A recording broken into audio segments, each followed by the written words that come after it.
একসময় যেসব বাংলাদেশি ক্রিকেট প্রেমী ভক্তরা দোয়া করতো বা প্রার্থনা করতো তারা যেন জিতে যায়, বাংলাদেশ যেন জিতে যায় এবং শ্রীলঙ্কা যেন হেরে যায়। কিন্তু আজ ব্যাপারটা একটু আলাদা। হ্যাঁ, এখন বাংলাদেশের ক্রিকেট প্রেমী ভক্তরা প্রার্থনা করছে বা দোয়া করছে যাতে শ্রীলঙ্কা বনাম আফগানিস্তান ম্যাচে শ্রীলঙ্কা জয়লাভ করে। এবং সত্যি কথা বলতে গেলে শ্রীলঙ্কার বাংলাদেশের এতটা ভক্ত হয়ে গেছে বা এতটা ক্রিকেট প্রেমী ভক্তরা শ্রীলঙ্কাকে সাপোর্ট করছে, সেটি দেখে অবাক ক্রিকেট প্রেমী ভক্তরা বা অবাক গোটা বিশ্ব যে কেন এমন হলো বা কেন এমন হলো যে বাংলাদেশ যে এক সময় শ্রীলঙ্কাকে পছন্দ করতো না, যে বাংলাদেশ আগে শ্রীলঙ্কাকে দেখতে পারতো না এবং যেই বাংলাদেশ ক্রিকেটে আগে ম্যাচ করতো এবং শ্রীলঙ্কাকে পরপর মাঠে হারের স্বাদ চাকাতো, সেই বাংলাদেশকে এবার প্রার্থনা করছে যাতে শ্রীলঙ্কা জিতে যায়। তো এমন হওয়ার পিছনে কারণ কি? শ্রীলঙ্কা আমাদের জান, শ্রীলঙ্কা আমাদের প্রাণ এবং শ্রীলঙ্কা আমাদের মান, এমনটা বলছে বাংলাদেশের ক্রিকেট প্রেমী ভক্তরা।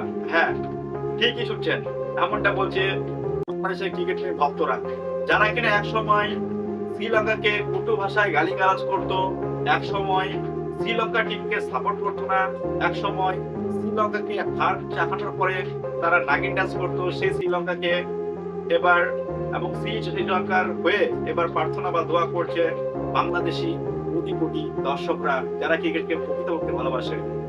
তো আপনার মনে প্রশ্ন আসতেই পারে যে এক সময়ে পুরো প্রতিপক্ষ বা পুরো বিপরীত দল বাংলাদেশ, তো কি এমন হলো যে তারা এবার শ্রীলঙ্কাকে সাপোর্ট করছে?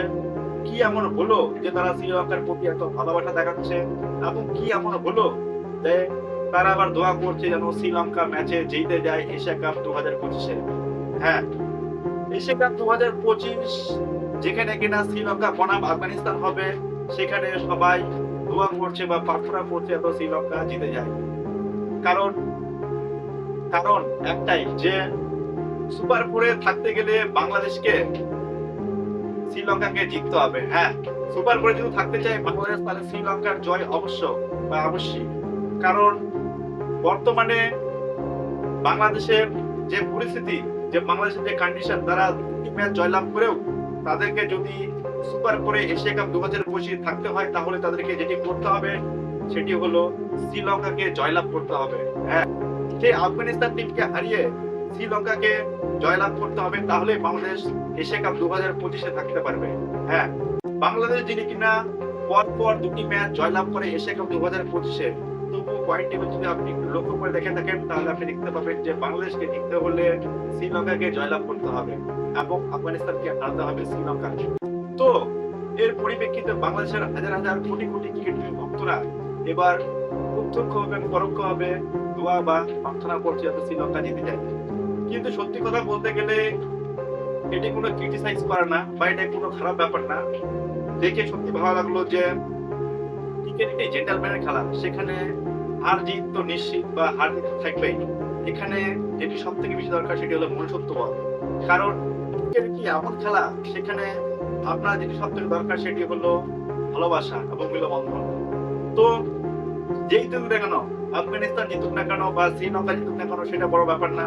কিন্তু এক সময়ের যে বাংলাদেশি ক্রিকেটাররা বা বাংলাদেশি ভক্তরা খুব বিরোধ করতো সেই শ্রীলঙ্কাকে ভালোবাসা দেখাচ্ছে, এটাই হলো বাংলাদেশ, এটাই হলো নতুন বাংলাদেশ, এটাই হলো বাংলাদেশের মানুষের আবেগ, এটাই হলো মানুষের ভালোবাসা ক্রিকেটের প্রতি এবং বিভিন্ন দলের প্রতি এক সম্মান।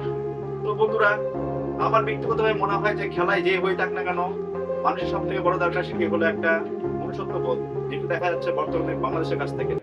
তারা এটি বলছে যে আমরা চাই যাতে শ্রীলঙ্কা জিতুক, কিন্তু সত্যি কথা বলতে গেলে হলো শ্রীলঙ্কা যদি নাও জিতে, তবু আমরা শ্রীলঙ্কাকে ভালোবাসি বা শ্রীলঙ্কাকে সাপোর্ট করি। তো বন্ধুরা, আপনার কি মনে হয় যে শ্রীলঙ্কা ভার্সেস আফগানিস্তান ম্যাচে শ্রীলঙ্কা কি জয়লাভ করবে?